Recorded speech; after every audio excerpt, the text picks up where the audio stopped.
So the questions I'm going to address in this video are: why did we go to Cuba? What were we expecting to get out of Cuba?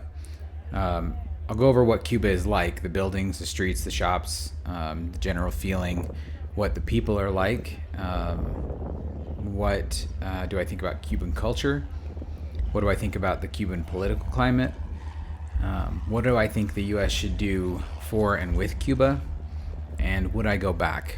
Why or why not? So let's get started. All right, let's start out with the why did we go to Cuba. To be honest, I want to travel places that a lot of people don't go to, and that's my primary interest. So I don't like touristy places for the most part. I feel like there's more to be seen. And so, Cuba, when I found out that you could go, just immediately became, a huge desire. Our 20th anniversary was coming up. And so last year when I booked this, Cuba was perfect. I didn't know a lot about Cuba, honestly. I mean, everybody knows, what you learned in school, or at least what you remember that were taught in school about the Cuban Missile Crisis. You've heard Fidel Castro's name, and maybe a lot of people know more than I did, but I didn't know a ton. I didn't really know much other than that there was a revolution, that Fidel Castro led that, and that it was a communist country, and that we had put embargoes on that. I knew that. So Cuba was really an interest for me because it was this kind of new experience that could be had, or kind of a place that the U.S. maybe could reconnect with, and citizens could reconnect with it. And so I very naively thought, I want to go see this place before it changes, before it turns into a tourist trap.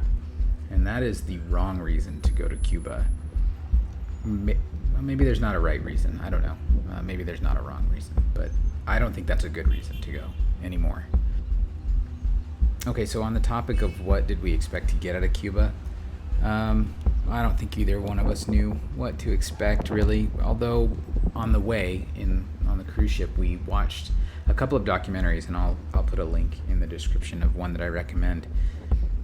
And that gave us a good primer of what really happened in Cuba, a good history of it, and what some ex-Cubans felt about their country, and that helped. That helped kind of set the stage.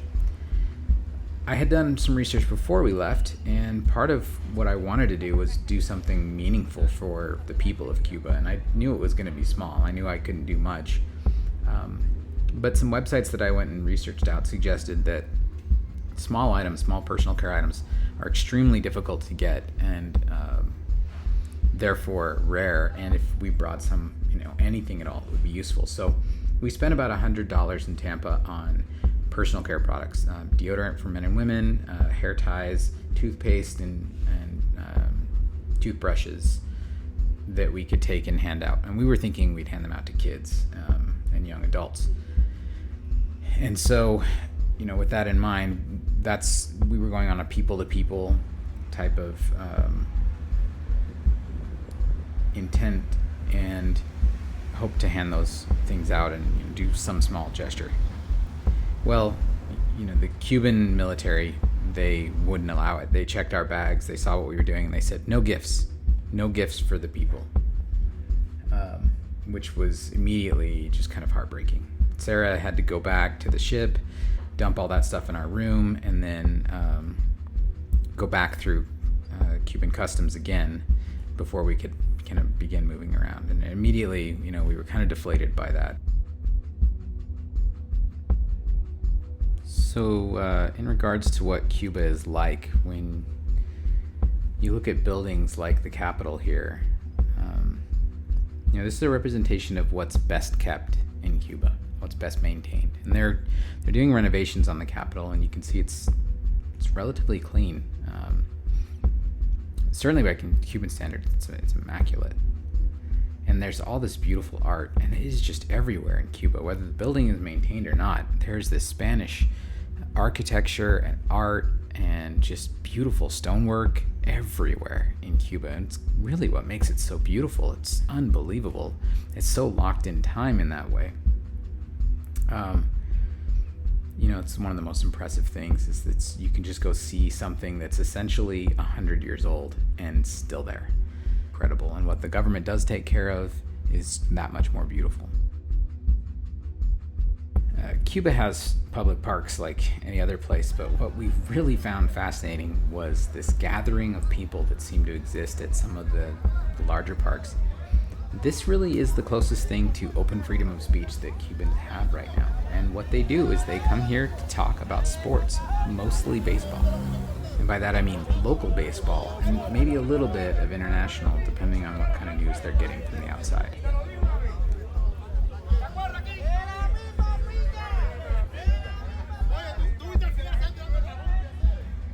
What's really striking in Cuba too is the contrast that exists. What you're seeing are high-end shops underneath a government-run hotel that are beautiful, just immaculate. But no Cuban could afford really almost any single item in these shops with their annual salary. At $20 a month being the average monthly salary of a Cuban, these items are completely out of reach. This is simply for tourists, done by the government, and it's disgusting. We looked around and then I wanted to just leave. And this contrast exists all over Havana, and you can always tell when you're in an area that's controlled or maintained by the government versus the people. Wait, tell me again what you were just saying. Looks like they have to pump up the water from the trucks in the basement. It pumps it up through all the pipes and fills all the drums up top, and then it ground feeds it.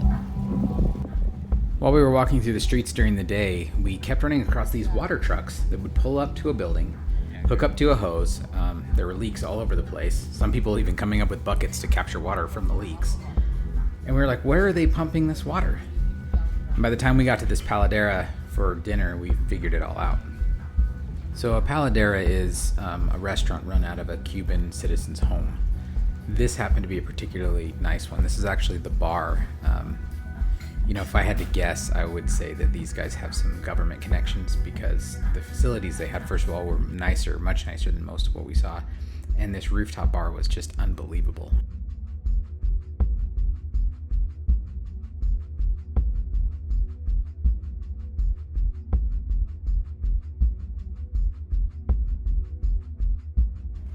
Cuba is this unbelievable back and forth between beauty and absolute ruin.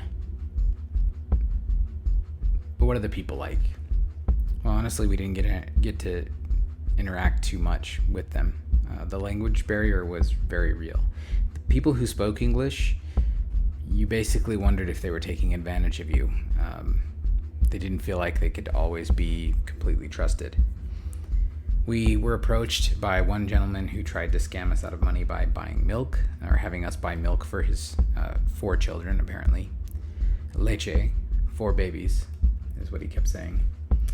Thankfully, as we walked into the store where he wanted us to buy this milk, the cashier looked at us, rolled her eyes, and shook her head. And even though I don't think she spoke any English, that was enough to explain what was going on for us. And we kind of knew we were getting hustled anyway, but we wanted to see where that went. In an attempt to buy cigars at the Pentagas cigar store, the first time we tried to buy there, they were closed, but someone from the street tried to hustle us in and work a deal with one of the employees there to sell us some street cigars, origin completely unknown, no labels. And then later when we got there, there was someone guarding the door, and as we walked up to the store entry, the same entry we'd gone in earlier in the morning, he said, it's closed for fumigation. And I pointed and I said, there's people in there right now. I can see them at the counter. He goes, no, they're closed for fumigation. He goes, but I can sell you some cigars. And I said, no, I'll just come back or I won't buy anything. And he said, okay, fine, you can go in. And as we finally went in, he grabbed my shoulder and said, anything you can buy in there, I can give you for 50% less. And everywhere we went, someone wanted to sell us something, and it just didn't feel right. In fact, the better the English was, the more concerned I was.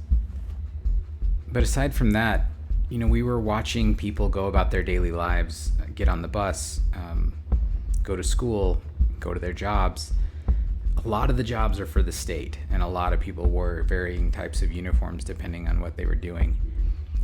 But they were all nice, polite, said hola.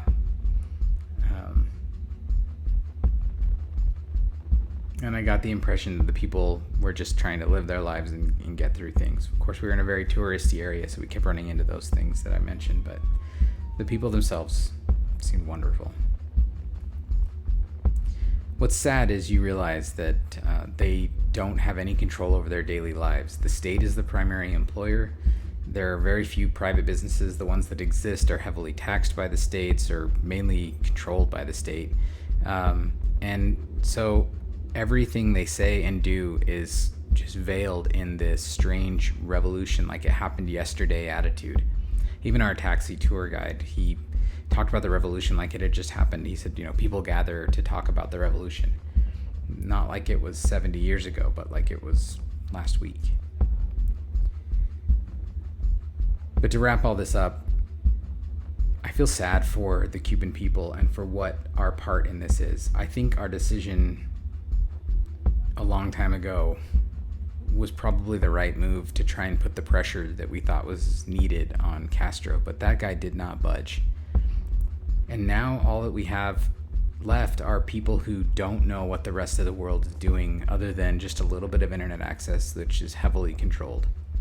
They don't know what our daily life is like. They think we're all millionaires, or at least the ones that were trying to scam us seem to have that impression, like we just had an endless amount of money. And by comparison, maybe we do. By comparison, I don't feel like I deserve anything I have when seeing what these people don't have. But I think the best thing we could do as a country is remove all of our sanctions, open up trade as much as possible. And yeah, it's a communist government, but that's the only way to maybe expose these people to the rest of the world. And I don't know if a revolution again is the right move, or maybe the timing is right for just the people in power to change. They've got a president now whose last name isn't Castro, so maybe that's an opportunity for real change. And finally, would I go back to Cuba? I don't think so. I don't think I want to participate in this weird tourist / not tourist culture that they have going, which clearly benefits the state way more than it benefits the people. I'm not even allowed to, provide basic aid. And we're talking simple stuff. And that's heartbreaking. But if Cuba were to be more opened up by the US and some opportunities like that presented themselves, I would definitely go back, and I would be glad to go do something productive for those people.